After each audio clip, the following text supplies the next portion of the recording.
Assalamualaikum warahmatullahi wabarakatuh. Jumpa lagi di channel Babe Rahman. Bapak Ibu yang saya hormati, kali ini saya akan membahas pertanyaan dari rekan di Wonosobo, Jawa Tengah, yang kebetulan mempunyai pinjaman di BPR di sana dengan dua fasilitas pinjaman, yang satu 5 miliar dan satunya 2 miliar. Masing-masing pinjaman menggunakan jaminan berupa tanah dan rumah, serta ada tanah kosong pekarangan yang digunakan sebagai jaminan untuk pinjaman yang 5 miliar. Jadi pertanyaannya kurang lebih satu, mengenai bagaimana terhadap jaminan tanah kami yang semula di atasnya belum ada bangunan. Jadi dulu waktu digunakan sebagai agunan itu hanya berupa tanah, tidak ada bangunannya, seperti itu. Kemudian saat ini telah dibangun sebuah pabrik yang nilainya jauh lebih besar daripada tentunya sekarang menjadi lebih besar nilainya daripada sebelumnya, karena sebelumnya hanya merupakan tanah kosong gitu. Jadi bagaimana terhadap eksekusi bila di kemudian hari kredit itu berisiko menghadapi lelang.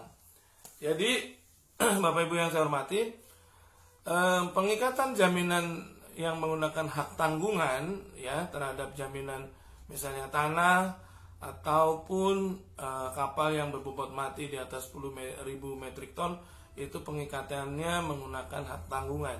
Jadi terhadap pengikatan hak tanggungan itu memang meliputi apa yang ada dan akan ada di atas tanah tersebut. Jadi kalau dulu waktu digunakan sebagai jaminan belum ada bangunan di atasnya, dan saat ini kemudian berdiri, apakah itu rumah, apakah itu ruko, ataupun mungkin pabrik, maka itu termasuk barang yang akan ikut dilelang. Jadi debitur posisinya dalam hal ini sama saja menyerahkan jaminan menjadi lebih besar daripada nilai jaminan sebelumnya. Jadi bila kemudian hari akan dilelang, maka nilai lelangnya akan menyesuaikan nilai aset yang ada. Jadi tidak bisa kemudian bangunan itu tidak ikut dilelang, enggak. Jadi segala sesuatu yang berdiri di atasnya dan akan berdiri di atasnya itu akan termasuk yang menjadi objek lelang. Jadi kalaupun dulu belum ada pabrik ataupun belum ada bangunan, maka sekarang bila akan dilelang, maka bangunan itu termasuk yang akan ikut dilelang.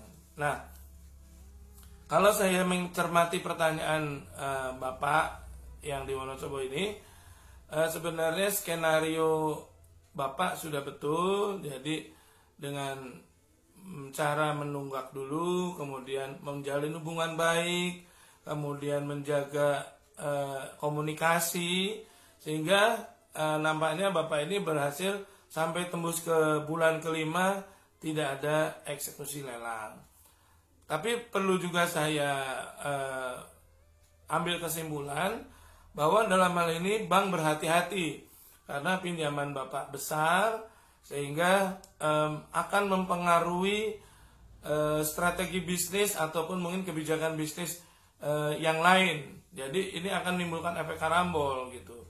Jadi misalnya kok pinjamannya sampai dilelang, maka itu akan mempengaruhi signifikan terhadap kinerja perusahaannya BPR ini, kira-kira seperti itu.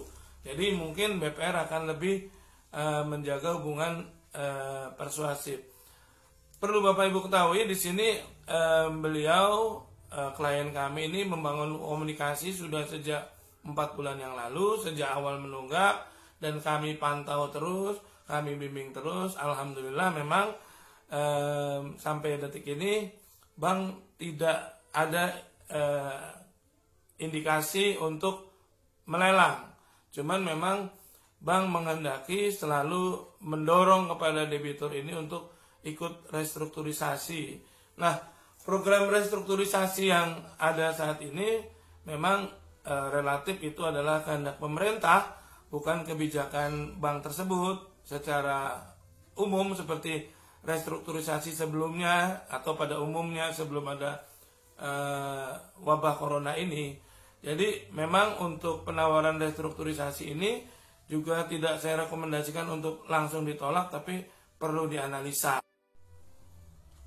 Kemudian bahwa saat ini debitur dalam penawaran untuk restrukturisasi memang sengaja saya arahkan untuk jangan ditolak, tapi juga jangan diterima, karena kita akan mengamati bagaimana sikap petugas ataupun sikap BPR terhadap debitur ini.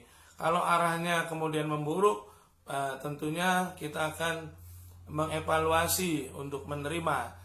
Jadi mohon maaf Bapak Ibu yang mungkin kurang sependapat dengan kebijakan skenario saya, karena kalau saya tidak sepenuhnya dari sudut pandang agama saja, yang artinya bahwa riba itu haram kemudian harus menghentikan totalitas, tapi kami juga mempertimbangkan aspek bagaimana resiko bila kemudian restrukturisasi ini ditolak, karena restrukturisasi kali ini memang nggak sepenuhnya keinginan bank, tapi juga dorongan dari pemerintah.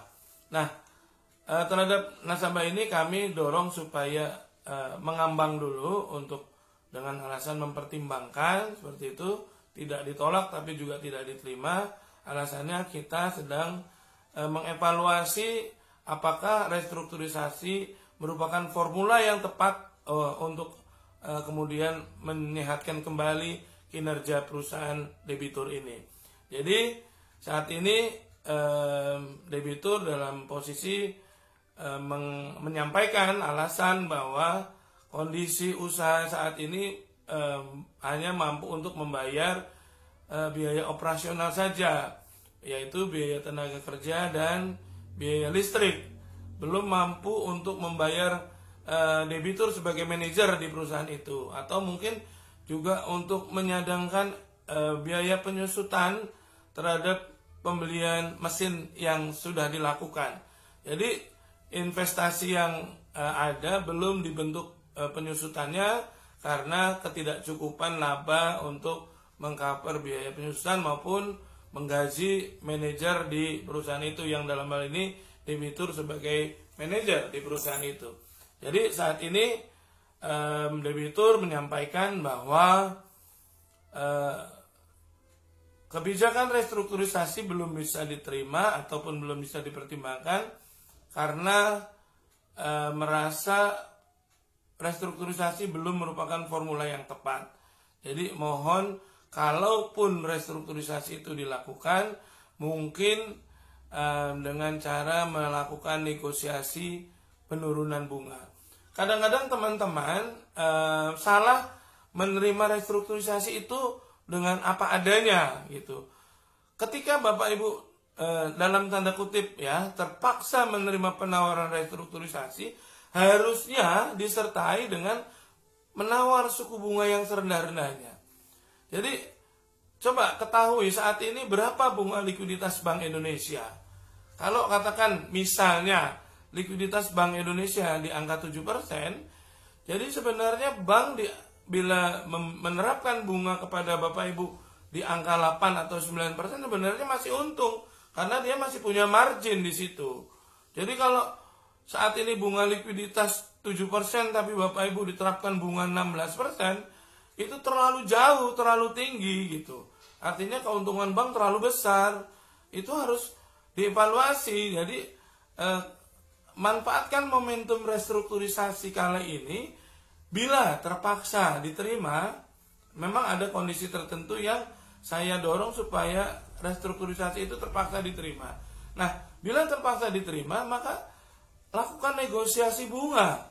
Jangan diterima apa adanya, kemudian ternyata di kemudian hari bunganya masih tinggi gitu. Jangan mau. Jadi coba lakukan cari tahu gitu ya, berapa bunga likuiditas saat ini, bunga likuiditas Bank Indonesia saat ini. Kalau kira-kira bunganya di angka 6% atau 7%, maka bila Bapak Ibu minta bunga diperlakukan di 8%, 9%, itu bank masih untung gitu. Jadi dia masih punya margin 1 atau 2% di situ. Sebenarnya masih untung. Itu kan 1 atau 2% kan bunga per bulan, bukan bunga per tahun gitu. Jadi kalaupun Bapak Ibu menerima restrukturisasi, harus ditawar bunganya, minta bunga serendah-rendahnya. Pahami, restrukturisasi bukan hanya kepentingan nasabah, justru restrukturisasi jauh lebih untuk kepentingan bank. Jadi kalau Bapak Ibu menerima restrukturisasi, itu sama saja Bapak Ibu itu memberi keuntungan pada bank. Lihat, biaya cadangan penghapusan pinjaman yang harusnya sudah membuku lebih besar dikembalikan. Ya, jadi yang tadinya cadangan penghapusan pinjamannya sudah besar untuk menghapus pinjaman ibu, bapak, itu dikembalikan masuk ke untungan lagi. Sehingga bank lebih besar menikmati keuntungan dari adanya restrukturisasi. Jadi pahami, restrukturisasi itu lebih banyak menguntungkan bagi bank, bukan bagi debitur. Debitur itu hanya satu keuntungannya, kinerja kreditnya menjadi lebih baik. Yang tadinya misalnya kolektibilitasnya 3 ataupun kolektibilitasnya 2, itu kembali menjadi kolektibilitas 1. Itu saja, nggak ada keuntungan yang lain. Toh bunga juga tetap dibayar, utang pokoknya juga nggak turun, gitu ya. Tapi bank lebih untung gitu. Jadi pahami, kolektibilitas restrukturisasi itu lebih banyak menguntungkan bagi pihak bank. Gitu. Kembali ke masalah rekan yang di Wonosobo tadi. Jadi kami anjurkan, kami sarankan untuk mencoba menjajaki seberapa besar bank mau menurunkan bunga restruknya, bunga pinjamannya. Kemarin saya cek, kalau nggak salah bunganya masih 16%. Itu sangat tinggi sekali itu. Jadi nggak beda sama rentenir itu kalau kayak gitu. Coba minta aja turunkan di angka 8 atau mungkin 9% gitu. Kalau nggak mau ya berarti jangan direstruk gitu. Skenario pertama awal yang saya ajarkan dilanjutkan gitu ya. Atau mungkin lakukan negosiasi ulang, misalnya kalau restruk tidak bisa diterima dengan bunga rendah, ataupun Bapak Ibu dipaksa untuk setor, ya minta bahwa kalaupun setor itu sifatnya untuk menurunkan pokok pinjaman, bukan untuk membayar bunga gitu. Kalaupun saat ini saya harus setor, harus untuk mengurangi pokok pinjaman, bukan untuk mengurangi bunga. Biar terjadi tunggakan bunga. Sampaikan bahwa bunga akan saya bayar bila nanti aset terjual. Nanti bunga akan saya bayar sepenuhnya bila aset sudah terjual. Saat ini bagaimana mungkin dalam kondisi saat ini saya harus membayar bunga? Kapan hutang saya lunas? Kapan saya harus bisa mengurangi pokok hutang saya? Kalau di keadaan ketidakmampuan saya harus bayar untuk bunga. Jadi kalaupun Bapak Ibu terpaksa bayar, ya untuk mengurangi pokok, jangan mau untuk mengurangi bunga gitu.